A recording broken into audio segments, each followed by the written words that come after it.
Michelle Marie McGrath.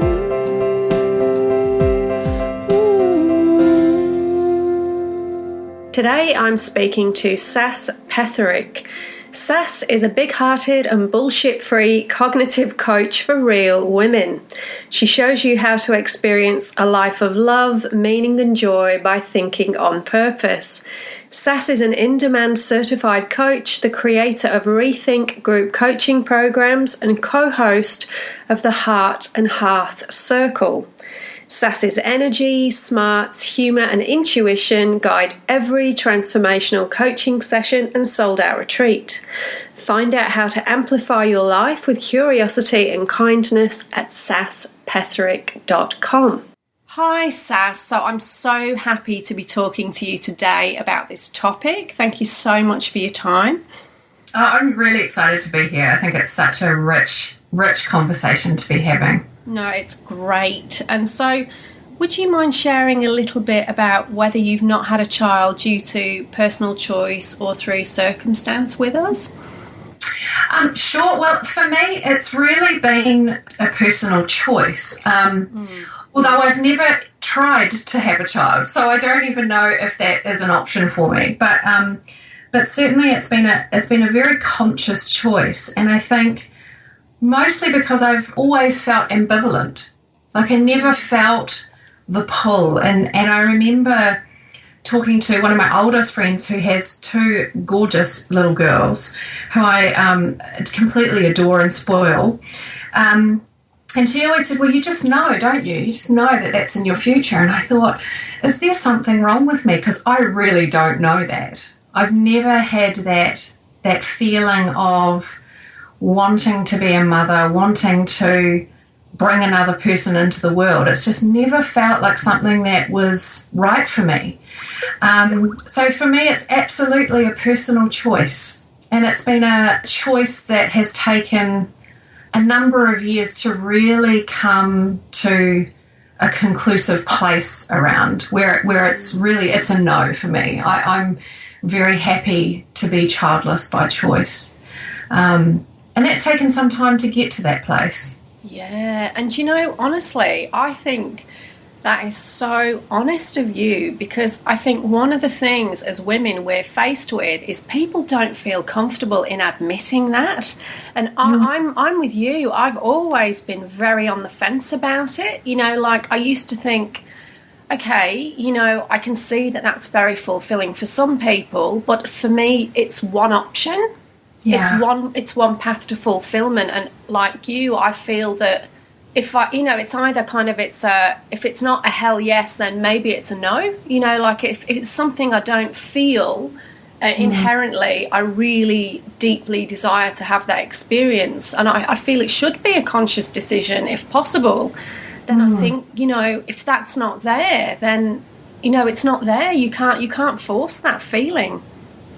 Yeah, and I think, you know, I never had a hell yes or a hell no. So exactly what you're saying, I was really on the fence, and I just couldn't picture it for myself. It didn't feel like it fit with my life. And so it was really a process of allowing myself to be uncertain. Like, you know, not feeling that clarity, that hell yes, was a difficult place to be. And sometimes I think it can be really lonely for women who are surrounded by others who are really certain and do experience that pull and really don't understand your own ambivalence. There is that can be quite a lonely experience, and you can often feel like an outsider among friends that you've, you know, always been able to sort of talk about, you know, lots of intimate things with. This, I think, is one of those subjects that it brings up a lot of stuff for other people. And so when you start to have conversations with good friends who don't experience ambivalence, you often end up having to manage their experience of your experience, right? So it can be a process of finding safe places to talk about this. Yeah, and like you say, you know, it just makes me think when you were talking then of those, you know, those stereotypes that come up of, oh, you'll change your mind. you'll feel differently when you meet the right man. You know, all of this kind of talk that often you can be faced with if you think, well, I'm just not really feeling that that's for me necessarily. Yeah. No, because like you say, other people around you, it can really bring things up for them and they feel uncomfortable. Yeah, well, that was completely my experience. I was divorced at 32 and kind of felt like, well, that part of my life is just over. And a lot of people said to me, well, once you meet the right person, you won't hesitate. And I met Ash, my husband, when I was 30. We were both 35. And I think I actually had this conversation with him on our second date. And I said, look, you know, do you see children in your future? Is that something that's really important to you? Because you need to know that I don't really think that it is in mine, which probably breaks every dating rule in the book. But for me, it was just it feels like such an important conversation to have. And I didn't want to kind of screw around his time, you know, like just waste his time around promising something or having unsaid expectations around what our future could look like. And so it was actually, you know, our first really, you know, it was a really kind of intimate conversation. It brought up a lot of stuff, you know, and he's the youngest of 4 boys and they all have children. And so, look, we don't have to do this for anyone else in the family. This is really up to us. You know, wouldn't be letting down his parents, and I have a niece as well. So it's not like you're depriving your parents of having grandchildren, which I think for me was one of the big things of, you know, is this something that I need to take into account? And obviously you can't live your life for other people, but it was certainly a considering factor. And so both of us had this very long conversation. I mean, our conversation about whether or not to breed was a 5-year deal, you know, until we got married. We continued to have that conversation of, you know, is this still what we, you know, that we still feel okay about not doing this? And even now, you know, we've been together for over 7 years and we still kind of have that, you know, do you think we'll regret this? You know, sometimes if you have a great afternoon with friends that have adorable children and you there is always that little, have we made the right choice? And I think we just continue to believe that it is the right choice for us. So I think once you meet the right person, you're totally, you know, people are totally right. When you meet the right person, you'll make the right choice. Yeah. And I think it may not result in, you know, a perfect little cherub. Well, it may actually result in you both deciding that childlessness is perfect for you.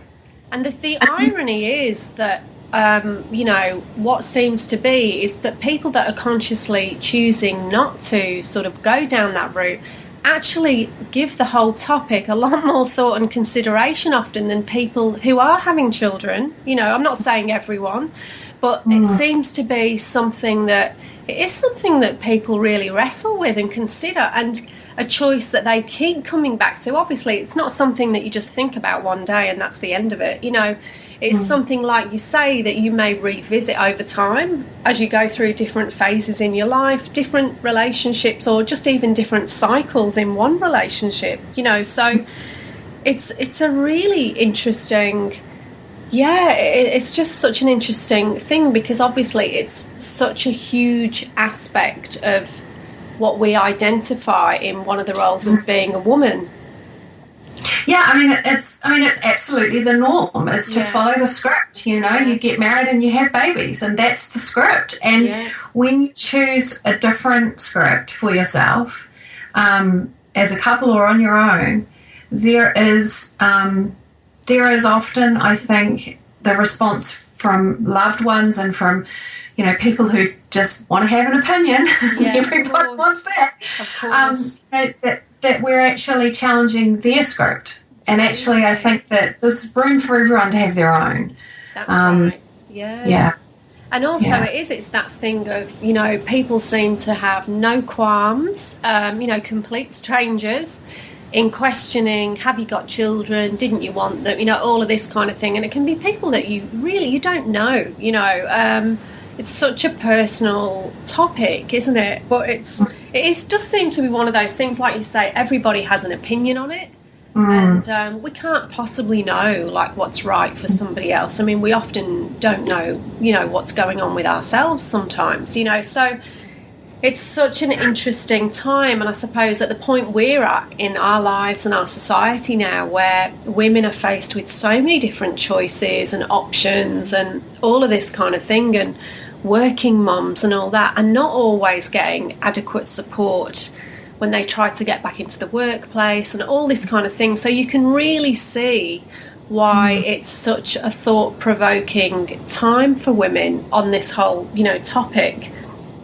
Yeah, I mean, I think you raise a really interesting point about the decision to become child-free or to become a mother, is that it is a bit of a wrestle. And I think when you're not 100% certain of your own position, when you're still deciding, for someone to then question something you're not certain about can feel really vulnerable. You can feel quite exposed. It's like, well, actually, I don't know yet. And I think that can be really challenging. And I know for me, I used to have, you know, work colleagues who would have a you know, an interest. And I would just say, look, I really don't know yet, but it's certainly not in my immediate plan, you know, and because really it was just a way of saying, this is kind of none of your damn business, but trying to do it in as kind a way as possible, because often it came from a kind and interested place. But really it isn't anyone else's business. It just isn't. In the same way that, you know, you decide where you're going to live and what car you're going to drive and what job you're going to do. It's such a personal choice. It is nobody else's business. And I think as women, it can feel uncomfortable when we feel like we have to defend ourselves. Yeah. And that can bring up all kinds of things, because, you know, I think, you know, even for those of us who've been, you know, brought up to believe that feminism is a fantastic thing and is necessary for the evolution of our species, to actually challenge someone back to feel defensive about something can feel kind of uncomfortable. Yeah. And we interpret all of those choices as that you were mentioning, you know, all the choices that women have now. Sometimes that can feel really chaotic. Yeah. And so our response to that can feel chaotic. And when people are challenging us as we're coming to terms with how we feel, you know, it is often not a really straight yes or no. It is quite complex and nuanced. And so I guess, you know, for anyone listening who is feeling that chaos within themselves and that kind of place of not quite knowing yet, it's okay to be there. You know, it's really okay. There's no rush. You don't have to make a choice straight away. You can give yourself the breath and the pause to just make the choice that's right for you.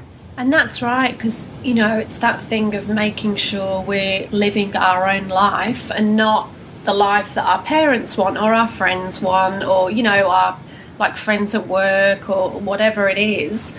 And really, I mean, it's such a massive commitment and responsibility that, you know, it's not something that you can change your mind about necessarily. You know, it is. I mean, I think if all women maybe gave it a bit more thought and kind of consideration, some people may choose differently if they really sat with what their real motivation was. Because I think for some women it's really crystal clear that's absolutely what they want, and I think fantastic. But, like, obviously not everyone's born to be a mother. But some people are, and that's really central to them, and they're really, you know, you think, well, great, because obviously some people, we need that, you know, so, but it's just, it's very tricky. I think that's for me is really the kind of piece that I came to, was understanding that, yes, I want a world that is full of, you know, loved and nourished babies. I absolutely do. It's, you know, that's one of our kind of primal urges, absolutely. And I want, the kids that come into the world to be loved and cared for, and and allow them to shine. And I know that for me, if I had become a mother, that probably wouldn't have been the experience of my child, because it just never felt like something I really, really wanted to do. And the kind of peaceful place I came to was, I don't want to regret having children. No. It's much easier to actually grieve and honour the choice of not having children. That felt much cleaner to me, much more. And when I say clean, I just mean there was no shame or discomfort or kind of those icky belly feelings that we get when we're making choices. Even to sit in the kind of discomfort of making a choice that may not be popular or common, although it's certainly getting more common, but to make a choice that felt right for me, even though it involved some grief. I mean, I absolutely went through a process of grieving for the children that we wouldn't have. The person I love most in the world.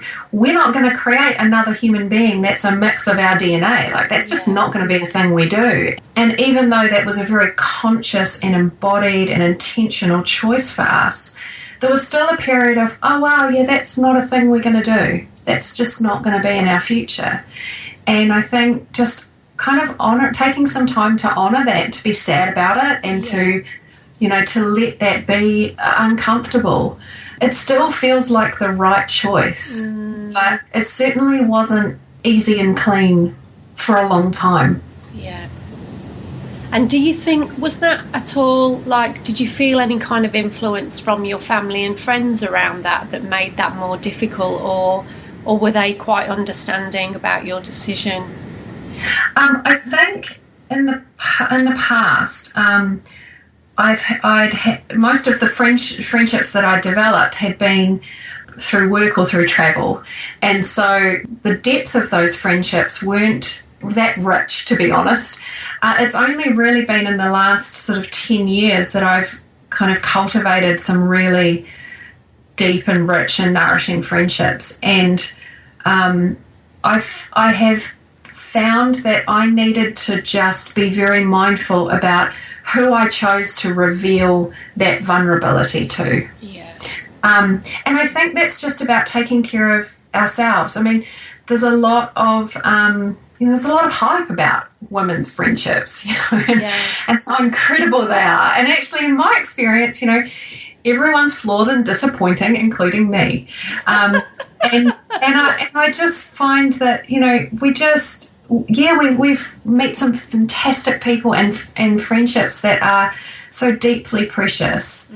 But I also think that it behooves us to be really mindful of who we tell our most vulnerable and intimate thoughts to. Yeah. And so I was really mindful. I mean, I have some good friends who are not in relationships and do want a baby, and are in, we're all in our early to mid 40s. Yeah. And even though that's a conversation that we probably could have, I'm choosing not to, because we're in completely different places. Yeah. And so it's really about being respectful and mindful of the folks that we talk to about this. I think because my mum passed away well over a decade ago, and so actually, and she was a fantastic mum. I mean, she was just like, straight out of the textbook. And she was a psychiatric nurse who worked with women who suffered from postnatal depression. I mean, her whole life was about mothering and motherhood. Wow. And she was such a brilliant example to me. Like, it wasn't as if I kind of didn't feel like I had a good role model or a good example of what mothering was like. But I never felt pressure from my father. I think that was one of the things that, I imagine that he felt quite ambivalent about, given the sort of, most of my early childhood, I really have no memories of my dad. And so I imagine that he kind of was pretty ambivalent too, but never felt like he had that choice. So from my perspective, my my friends and family have been, I've just been really mindful and intentional about who I've talked to, and I've had a little, some comebacks in my back pocket, so that if, people from, that are strangers start to challenge or have an opinion, I'm very clear that it's none of their business, and I'll do that in a very kind way. So I think just having some tools and some support that feels that gives you space to have your own view and what's right for you is really important, because I think this can be quite a lonely journey. It can be quite an isolated place to sit in. And I think it's becoming more and more common for women to, as our choices increase, as they rightly should, more and more women are deciding that that motherhood is not the right choice for them. And so, it's becoming easier to find folk who share your views, who share that position, which is great. Which it is, and also it's a lot of a lot of kind of myth busting comes into it as well, which is sort of, I've been looking at this a lot recently around the stereotypes around this whole topic. One of them being, well, who's going to look after you when you're older then, like the assumption being that you actually are only going to be living around the corner from your children or your parents, which is just not really increasingly the case these days as we all kind of move around. And I was thinking, it's quite funny because obviously you're from New Zealand, you're living in England, I'm from England, and I'm living in Australia, so you couldn't really get like further away than we are from our home of origin, like we are at the opposite ends of the earth from where we were born.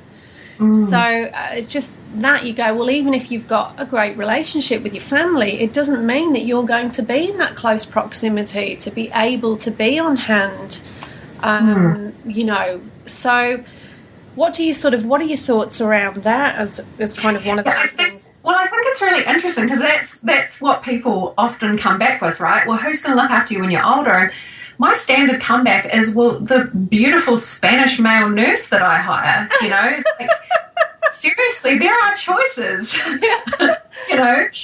and, the stats show us that women live longer than men. And, I kind of have a pact with a few really close friends. The Golden Girls are our heroes, and we will quite happily pitch and buy a house together. It'll be like basically living at a retreat centre, and we'll hire some hot Spanish nurses. What's wrong with that as an option? Do you know? I don't even think that's a joke, because as we're it's really not, because as we're like an increasingly ageing population, and it's quite dramatic, the statistics around this. I think that is actually going to be more and more of a reality, that kind of friends are banding together and create their own community in that way, and there are going to have to be alternative solutions to this. Absolutely. Because obviously people can't rely on like government pensions and all this kind of thing, as we know, and there's going to be, we create our own families and communities, as we know, so we're just much more mobile these days, and it is going to become increasingly fluid and flexible, I feel. So I think, maybe that's actually a premonition that you're having. Oh, it's a fully costed plan. It's not a joke. And I think it actually could become a franchise model. Yeah, well, I reckon. Yeah, definitely. But I also think, the real question that I think people are asking is, are you going to be okay? Yes. You're in your most vulnerable state when you're old and possibly physically or mentally ill. Yeah. Are you going to be okay? And I think, one of the things that I really found over the last 18 months of just going into business for myself is that actually there is no such thing as security. That's right. Like there just isn't. There isn't. And that's okay. And I think once you can kind of make your peace with, all of our old structures, the old kind of muggle ways of doing business, all of our kind of institutions, they're all changing. They're crumbling. They're going through huge transformations. Our planet is going through a massive shift at the moment. Technology has just enabled a whole lot of other levels of consciousness to kind of evolve and come forward, and I think that's a beautiful thing. I think we're ready for a shift and a change. None of us have a bloody clue what that's going to look like on the other side. Absolutely. So I'm 40, nearly 42. I've got at least another 4 decades on this planet, maybe longer if I keep my green juices up. So I'm kind of like, it'll all shake out how it's going to, and I can't worry too much about that right now because who knows how it's all going to work out. We just don't know, do we? And the thing is, what I think is very exciting for women who are not going to have children in their future in the traditional sense is potentially you've got 30, 40 years ahead of you where you can wholeheartedly focus on something that's very meaningful for you.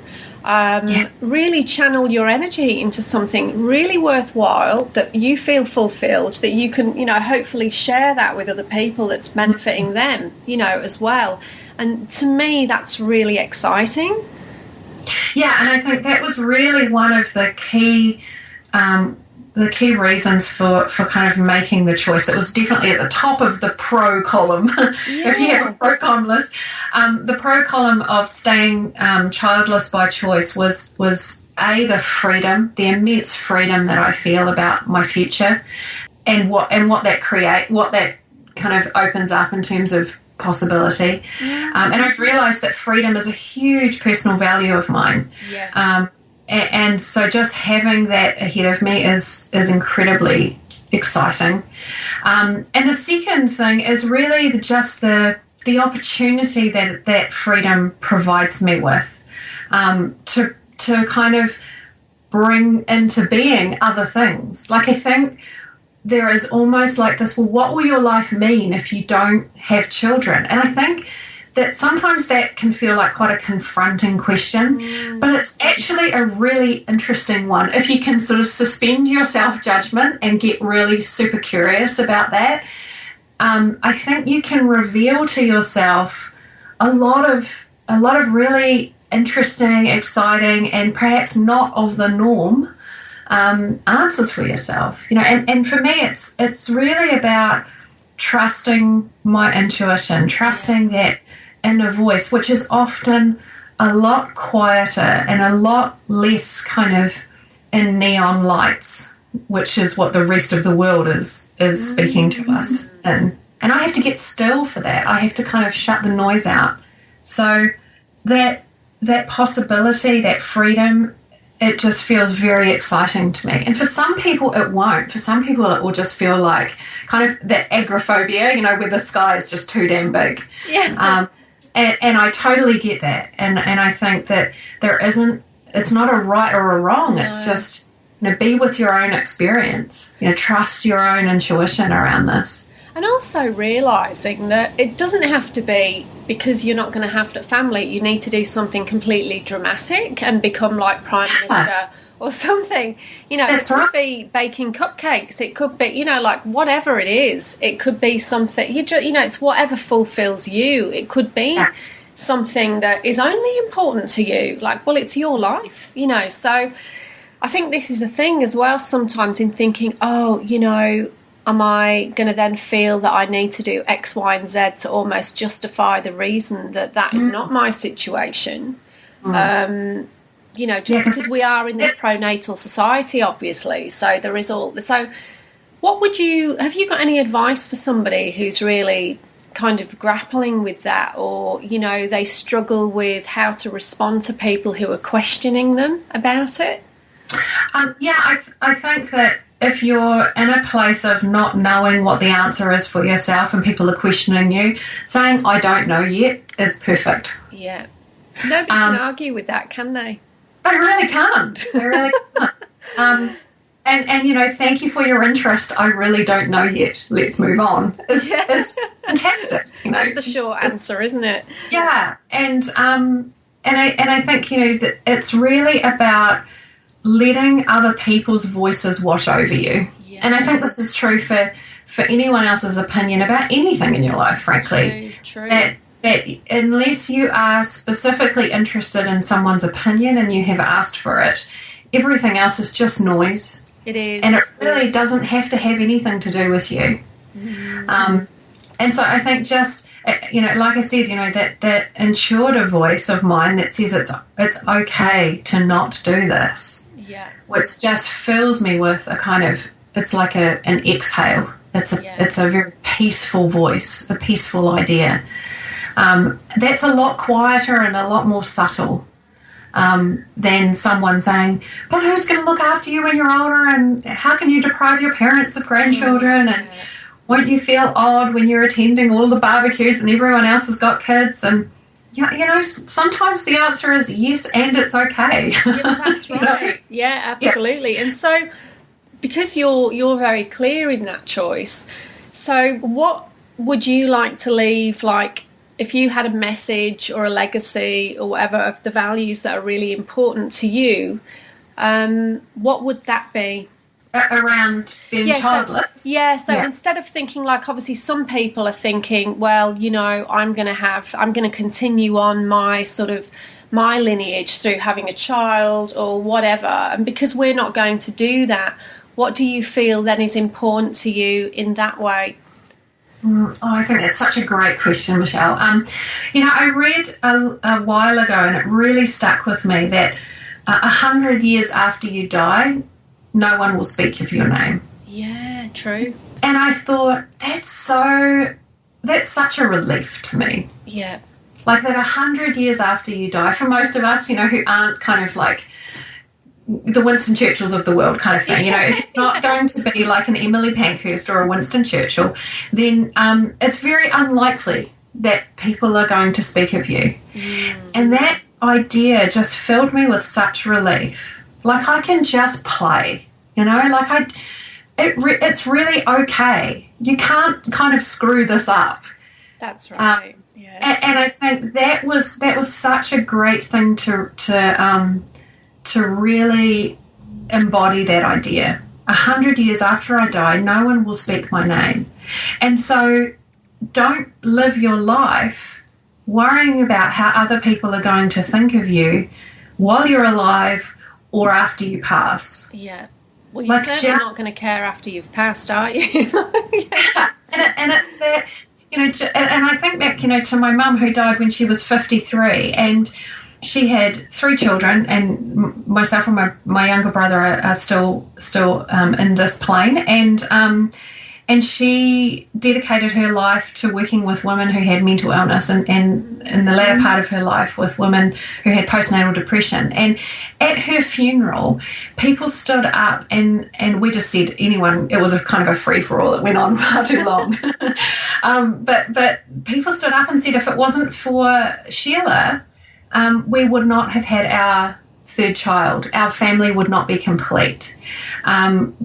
We may not be together. I mean, and I actually thought, wow, that is a legacy. Like, that is something that I even myself and my brother were sitting there going, who is this woman they're talking about? Because that was a part of her that she didn't really share with us, was the impact that she had in her work. And so I kind of carry that with me. I think, did I show up today?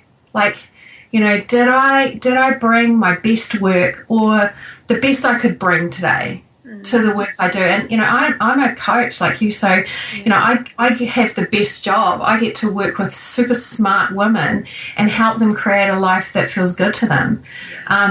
And so for me, it's like that small change, that kind of allowing women to see the possibility of what they can create for themselves is hugely rewarding. Absolutely. There's nothing more exciting. Exactly. And I spent 20 years in a corporate career where I was working with, knighted Nobel Prize winners, and lots of people couldn't understand why I was leaving work that was, that I had a really good reputation in and that I was excelling at and earning shitloads of cash, to do this work, which is kind of like a little cheesy and corny and hammy if you're from New Zealand or Australia. It's like the whole idea of a life coach, really. And so I kind of think, well, my legacy is already set. Yeah. You know, the people that I share my life with, the people that I know really well, and the ones that, you know, just maybe read a blog post or you know, I'm an acquaintance on Facebook. I think, you know, I just I try to bring my best self every day. It's the 4 agreement stuff, you know, yes, yeah, and that for me feels like such a relief and a peaceful, quiet, confident way of showing up in the world. Yeah. I'm not kind of worried too much about, you know, how it goes for the next 40 years. I'm just going to keep showing up and keep growing and keep evolving, and, you know, however anyone views me or sees me is really kind of mirroring their own stuff in the same way that who I interact with is mirroring my own stuff.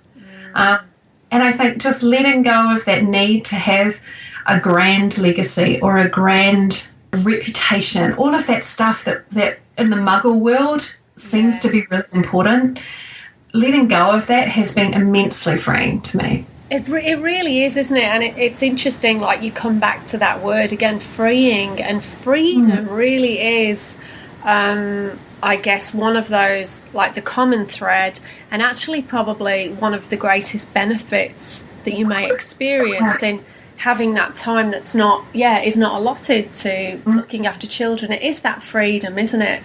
Yeah. And you know, it's kind of an intellectual freedom, and it's a financial freedom. It's also a kind of spiritual freedom. Like, without the tether of children, I don't have anyone dependent on me. So I get to kind of play and create and do what I want to do.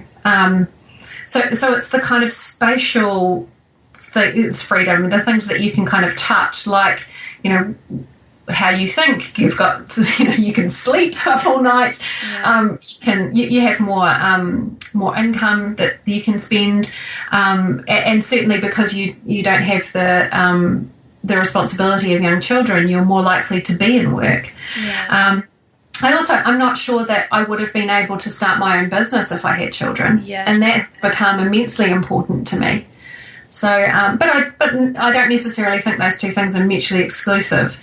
But for me, that felt like it felt important to have that freedom to just allow this business baby to kind of evolve and to grow, and to let my coaching practice just develop in its own time. Yeah, organically, and like, I suppose as well, like, you're studying and that as well, and so you've had the ability to be able to do that and have that focus.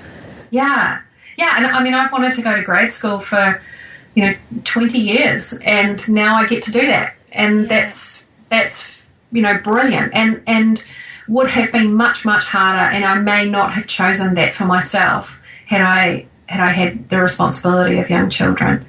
But equally, you know, I have good friends and people I know of who have young children who are writing books and feeling more free and more expanded and growing than they had before children. So absolutely, I guess that's the thing, right? It's like there is no easy answer. It really is about sitting in your own truth and trusting your own intuition. It is. There's only what's right for you, isn't there? Like you, I've got so many friends who are amazing. They've got young kids, they're writing books, they've got businesses. I'm like, geez, I don't know how they do it. But for some people, it really gives them that added push and incentive to be even more creative, and sort of their, you know, churning out all of this amazing work and creations. And I'm just like, I take my hat off to them. I think it's just incredible. So it really is dependent on, you know, it's just that thing of every woman, it's whatever is most important and whatever's right for you. There is no right and wrong. It's whatever's just right for you, you know.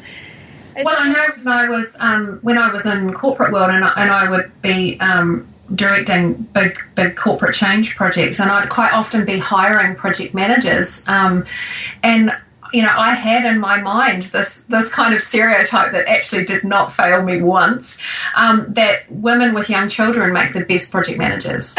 Absolutely. Because they are so damn focused and clear, and the good ones have excellent boundaries about work and home, and they just kind of get shit done. And that is a fantastic energy to have around you when you are on a tight budget and a tight deadline. And I, I can remember having to defend choices of, we almost justified having a crash on a couple of projects, Yeah. But it never saw me wrong. I think that, when you have a limited amount of time, you get super innovative. Yeah, and become a time management expert. Like, well, you have to, don't you? So I agree, absolutely. I think totally. And that needs to be kind of more accommodated in the workplace for them, absolutely. Yeah. Well, and it's interesting because I've been thinking about this, and I just recently wrote a blog post about how we kind of have this idea that there is just one pie, right, that we're all taking pieces of, that we're kind of fighting over the scraps of. And my own view is that actually we all get a whole pie. Yeah. Right, so women who have children, who need extra time off or support in the workplace, them doing that does not take away from my pie, right? Because their choices give them a different life experience. And I think that there is this kind of weird energy between women, and particularly it can come up around the subject of childlessness by choice, where it's almost like we have to take opposite sides. Yeah. And I think that when you can really sit in the truth of, I'm happy with my own pie, nothing you do is going to take away from that you can really just, as women, we can really support each other's choices. Yes. And kind of, it's hard enough, frankly, for women in the workplace, given the pay gap, still inequality, still the glass ceiling, and this is 100 years after we got the vote, so or longer. So I think that, for women to just take a breath, it's okay to not have an opinion on someone else's life, sit in your own truth is a beautiful way to show up in the world, and particularly in the workplace world. Absolutely, and I think you're so right in just we need to really support each other's choices much more. And it's not a competition, there's no black and white around any of it. But the media would have us believe that we should be in competition with each other. Totally, yeah. And I just think, well, we're smart, we can see what that's all about. Yeah, I mean, it's going to be very interesting how this kind of, these things all unfold, and especially with the rise of female entrepreneurs and online businesses and all of that. I don't know where, the UK sits in it, but I know that Australia, behind the US, is kind of in second place with that and the increase over the last few years. It's fantastic. And I think that it is, it's often seen as a millennial surge, that folks who are born in the 90s are kind of wanting a different way of engaging with their work in the world. And I just think it's such a fantastic thing that this technology that we're now able to have that choice. And I can only see that in the UK it's going to grow. We're certainly behind Oz and the US in terms of women in entrepreneurial roles. But interestingly, it is women who, over the age of 25 to 45, which seems to be a rather large demographic, but to lump everyone in.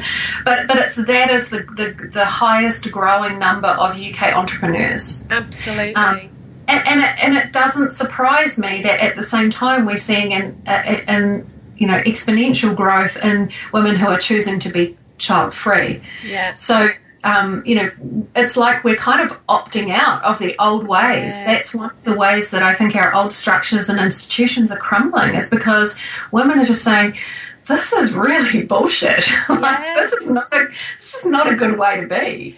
No, and that's why the whole mummypreneur thing in Australia is huge as well, and that is because of the whole thing of, when people start a family as well, obviously then their old job, their old environment, it's not supportive, it's just not working for them, and so they're creating their own business to fit around their family, which is brilliant, so that they've got more flexibility. And you think, well, that's the whole thing, isn't it? We're all taking much more sort of responsibility and taking charge for our own life and what works for us and our family. And that's really sort of how it should be, because, we're not satisfied with the current paradigm. Yeah. And I think it really is a reflection of that dissatisfaction. And I know now, I hardly ever buy products from big corporations, from big brands. I would much rather have a human interaction with someone who created something out of love. Yeah, totally. And I think, that is such a beautiful way of, showing up in terms of economic freedom. That as women with and without children, we are starting to create a world where, the thing that we love doing the most meets a need in the world. And when you hit that T section, it's like magic happens, So true. Yeah. So we really do, don't we, just need to keep encouraging each other to really be in our truth and really focus on what brings us joy individually, and that's going to have a positive impact collectively. There's no mistake about that. Yeah, I'm with you. Let's do that. Yay! No, it's brilliant. Well, thank you so much. It's been so gorgeous to speak to you. Oh, you too, love. What a great project. Just lovely. It's just, I think it's so important, and I'm really enjoying it. So thank you so much. Oh, total pleasure. Thanks, Michelle. Thank you.